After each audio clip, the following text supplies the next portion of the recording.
E aí, galera, eu sou Pauli, um dos fundadores do canal A Caixa, que é um canal sem fins lucrativos, que a gente tenta passar alguma coisa sobre espiritualidade. E hoje a gente vai falar sobre felicidade. E aí, Lindeberg? Olá, galera. Meu nome é Lindenberg e hoje, como o Pauli falou, a gente vai falar sobre esse tema tão vasto que é a felicidade, né? E aí, Lindeberg, o que é que você acha que é a felicidade? Rapaz, eu achei que por muito tempo eu achei que felicidade fosse uma coisa, né? Que eu acho que era do senso comum, tipo, felicidade é você olhar para um objeto, uma coisa ou um sentimento e tentar agarrar essa coisa. Uma vez você agarrando essa coisa, você teria essa felicidade. Mesmo que eu já soubesse que essa ideia de felicidade fosse temporário, né? Mas eu achava que aquilo era a felicidade, era algo contido num objeto, né? O desejo, né? Uma espécie de O, desejo, né? o, o desejo, né? É, é muito, Satisfazer um desejo. é muito interessante, né? Essas coisas, porque as palavras, elas são containers, né? Você pode colocar o que quiser. E aqui no Ocidente a gente vê que esse conceito de felicidade, ele está muito ligado à alegria, né? Parece que é uma alegria momentânea, é um sentimento momentâneo. E a gente vê que o pessoal do Oriente, do budismo, do Advaita, eles acabam falando em felicidade, e aqui é colocado como se isso não existisse, porque Uhum, eles acham que felicidade é uma alegria constante, um gozo constante, quando na verdade para eles é mais uma ideia de mundo, né? Uma perspectiva de mundo. Como, uhum, como eles percebem o mundo de uma forma unida, do, do, uhum. de uma forma. Eu acho que se a gente voltar àquela coisa inicial que a gente está falando sobre felicidade como um objeto, se a gente for para o Oriente, pelo menos como você falou, no hinduísmo e no budismo, mas também em outras escolas, se eles aceitam esse termo felicidade, né, eu acho que geralmente está associado ao não objeto. É o Certeza, oposto que é colocado aqui no Ocidente, né? certeza. A felicidade ela não está contido em um objeto, você tá entendendo? Mas talvez ela seja algo que seja anterior a qualquer concepção de objeto em si. Então, um estado de ser e não um objeto, um sentimento a ser alcançado, né? Exatamente, porque ela não está ligada ao desejo, nem ao apego, né? Por não estar Uhum. ligado a isso, por ser uma coisa de uma perspectiva de mundo integrado, quando você tem a perspectiva de mundo integrada, que você vê tudo como um só, você não deseja, por exemplo. Se eu acho que tudo é um, para que eu vou desejar certa coisa? Se eu sei que aquela coisa também sou eu, tá entendendo? Você não tem essa Uhum. falta, né? Não sente essa falta de algo, porque você sabe que essa falta é ilusória, seja o que for aquela coisa, não só um objeto, mas um sentimento, uma pessoa, alguma coisa que lhe falta, qualquer coisa que lhe falte. Uhum. Eu acho que eu tinha te falado recentemente sobre uma conversa que eu tive com alguém em que ela achava essa ideia de felicidade algo fútil, né? A maneira como as pessoas enxergam hoje, né? Ah, se eu tiver um carro, eu vou ser feliz. Se eu Sim, conseguir aquela casa, se eu conseguir aquela pessoa, né? A minha sim. felicidade ela vai estar contida naquele objeto. Então, embora ele reconhecesse que isso era uma bobagem, mas o ponto de tensão na nossa discussão foi de que, mesmo que isso fosse bobo, ele achava que naquele momento aquela pessoa estava feliz, né? E aí eu lendo algumas coisas sobre Krishnamurti, né, que está em acordo com o que a gente fala, que tipo a ideia que as pessoas têm de felicidade, né, que geralmente que as pessoas têm, é a ideia do prazer, é a ideia Sim. das sensações, é algo muito ligado ao corpo, né? É interessante essa confusão que é feita, porque, por exemplo, se você perguntar para uma pessoa que é felicidade, se você perguntar, ela vai se confundir nessa ideia de alegria. Mas ao mesmo tempo, se você perguntar assim, você é feliz? A pessoa pode dizer, sou. Aí eu digo, mas você é feliz? Você é alegre o tempo todo? Ela não. Tem um momento de alegria e tem um momento de tristeza. E Uhum. tendo isso, ela começa a perceber que felicidade não é uma coisa pontual, não é um sentimento, né? Já que ela pode ser feliz e também ter tristezas, mostra que Uhum. felicidade é uma coisa, é uma perspectiva de mundo, é uma forma que você enxerga a existência e não o sentimento em si. Uhum. Da mesma forma, uma pessoa que é infeliz, vamos dizer, um cara que se acha infeliz, ele tem momentos de alegria, né? Uhum. Ele pode ter Uhum. momentos de alegria ou momentos de tristeza também. E mesmo assim, ele se sentir uma pessoa infeliz, uma pessoa que sente falta de algo.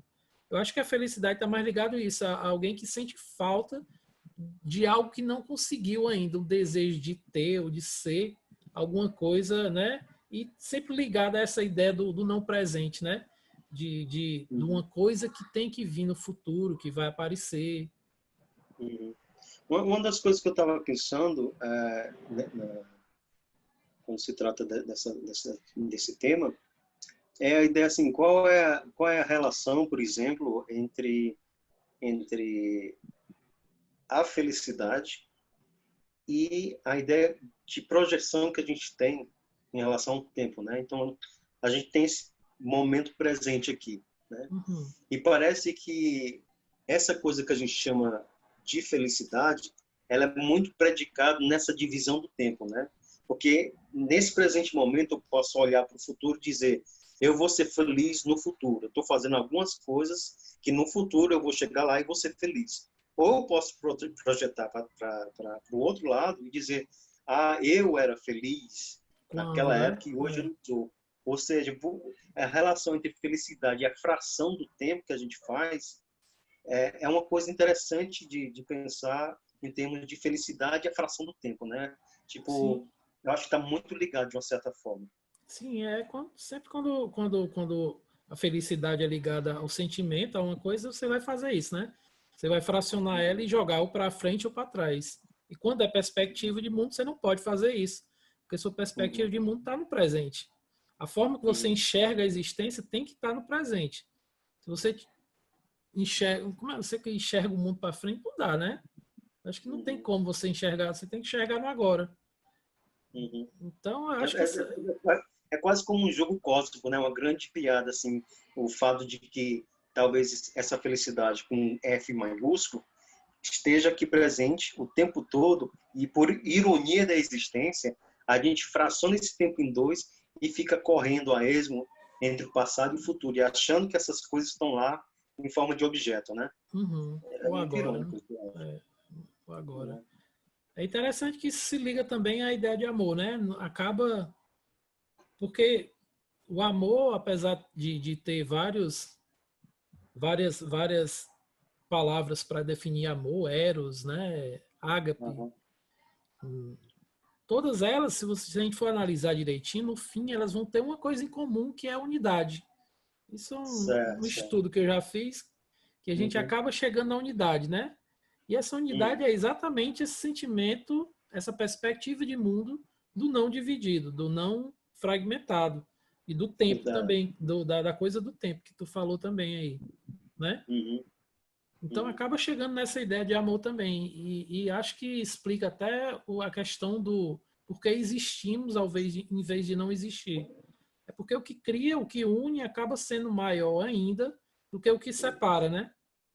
Uhum. Uhum. Porque É engraçado. se o que separa fosse mais do que o que une, a gente não existia, né?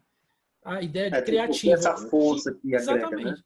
A vontade, que Schopenhauer chama de vontade, né? Que Aham, aham, sim, sim. É engraçado você estar falando do Schopenhauer, porque aquele filósofo Bernardo Castells, ele escreveu um livro sobre o Schopenhauer, né? E ele fala dessa coisa da vontade, né? Que é o que uhum, você está tocando aí. Porque essas coisas se movem e formam o que a gente tem hoje, né? A vontade, nesse sentido, né? Agora, sim. voltando um pouquinho ao que você tinha falado sobre o amor, que é uma coisa curiosa, porque, como você disse, está conectado com essa questão da felicidade também, né? E eu lembro daquele filme Interstellar, eu não sei se tu chegou a assistir, né? Sim, sei Tem um qual é. momento que tem um momento ali na espaçonave que aquela moça, ela começa esse discurso sobre amor e fala que tudo no final é o amor, é o amor. Eu acho que está falando mais ou menos do que você está falando, de uma certa forma. Eu digo isso porque eu li uma crítica do filme em que aquela fala, o diretor, o Nolan, né? Ele fez umas pesquisas ali dentro da filosofia hinduísta, andou cutucando, sabe? Eu não sei se é 100% correta essa informação, mas eu sei que quando eu vi aquela parte do filme que ela fala desse amor, aí eu me lembrei que só pode ser um conceito mais universal, mais abrangente possível do que esse amor, e que essa coisa que a gente chama de criação é unido por essa força, de alguma forma, porque eu não estou falando só teoricamente ou em termos de abstrações, eu estou falando porque eu já senti essa força, e ela às vezes vem, quando você percebe, ela é um negócio que você não descreve, sabe? E a melhor palavra que eu posso usar para isso é a questão do amor, é a palavra amor, que é outra palavra que a galera se confunde muito complicada, também, né? Complicada muito a palavra complicado. amor. E também chega naquele ponto do próprio Schopenhauer, que a gente entrou no assunto também aqui, que o pessoal começa a chamar ele de pessimista. Chama ele de Certo. pessimista, que é também outra confusãozinha que se dá através disso. Porque quando ele tem a visão de união, de unidade, ele começa a ver que o mundo, essa questão do ser humano, quando é colocado como centro, o ego é que traz essa questão de, por exemplo, o mundo tem que fazer as coisas para que me agrade, e não como ele é, como ele deve ser.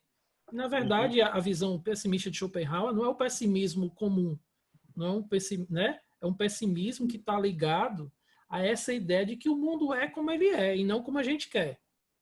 Né? E Certo, quando você tem a certo. visão integrada, quando você começa a ver a coisa de forma unida, essa visão que a gente chama de felicidade, a gente começa a ver que não adianta você ficar brigando pelo. Tem que ser do jeito que eu quero. Você pode até fazer as coisas como você acha que deve ser. Mas não conseguindo, você tem que abandonar.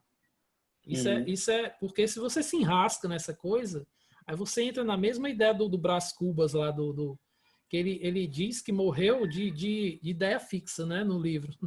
Ele diz que porque ele diz que não morreu de pneumonia, não. Ele morreu de pneumonia física. Mas quando ele chega no céu, o cara pergunta, ele diz, eu sei que eu não morri de pneumonia.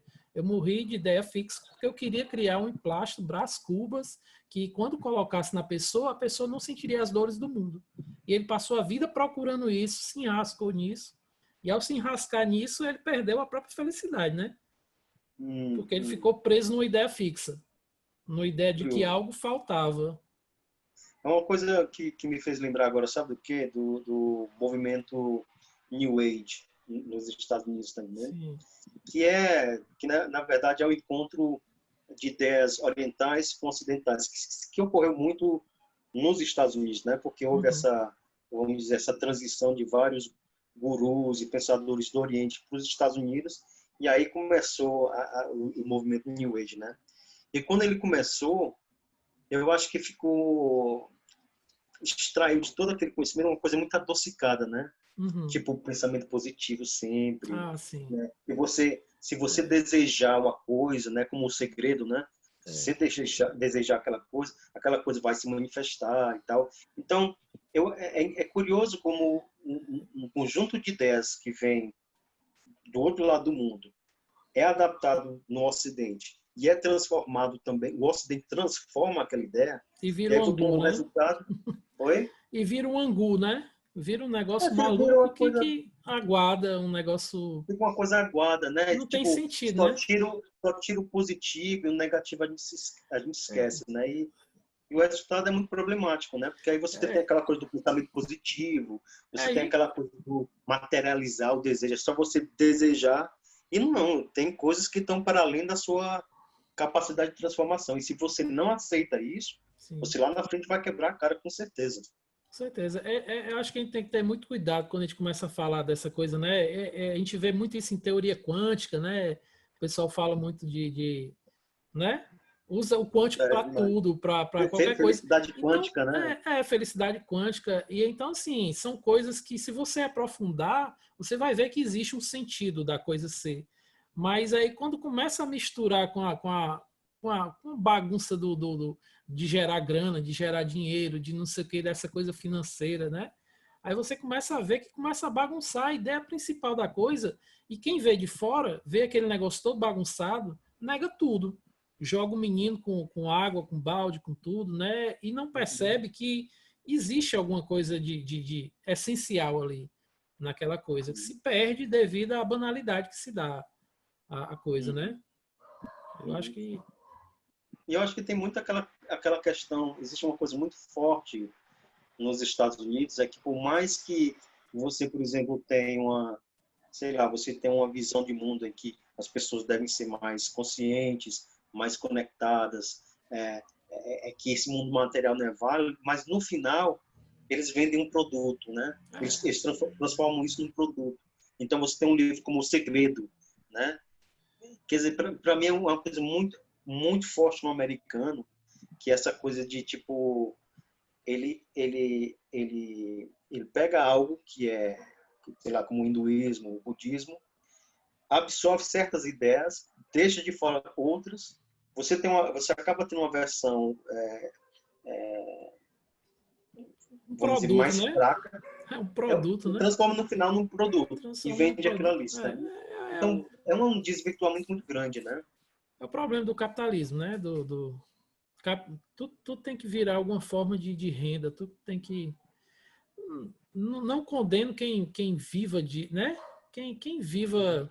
Todo mundo hoje em dia, a gente é obrigado a fazer alguma coisa para ganhar dinheiro, mas quando você transforma tudo nisso, aí fica tudo bagunçado. Você tem uma força desvirtuadora muito grande, né? Certeza. Principalmente para uma coisa que te diz, te passa uma mensagem da não materialidade, do não apego. Exatamente.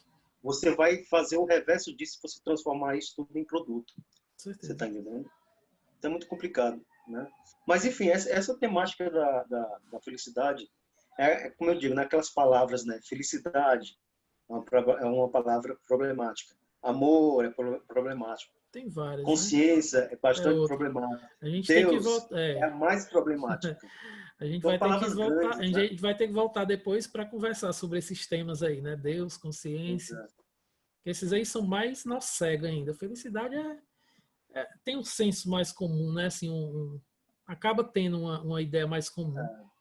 Essas Porque eu acho que outras. cada um de nós, a gente, de uma forma ou de outra, ou sente mais ou menos felicidade. Então É, não tem muito ali que tá amarrado um pouco, né? com certeza. Mas quando você fala, por exemplo, consciência, a primeira confusão é consciência, eu consciente, eu, meu ego? Não. É É, uma outra coisa. e é sempre a consciência de, né? Nunca é a consciência em si, né? É consciência É, de algo, sobre algo, é um pensamento em relação a algo e não o ser que é consciente em si, né? O próprio espelho que espelha. uhum. É muito interessante isso aí. Valeu, galera. Até o próximo tema aí do canal A Caixa. É isso aí, galera. A gente vai estar voltando com mais temas aí para a gente poder discutir e a gente se vê em breve.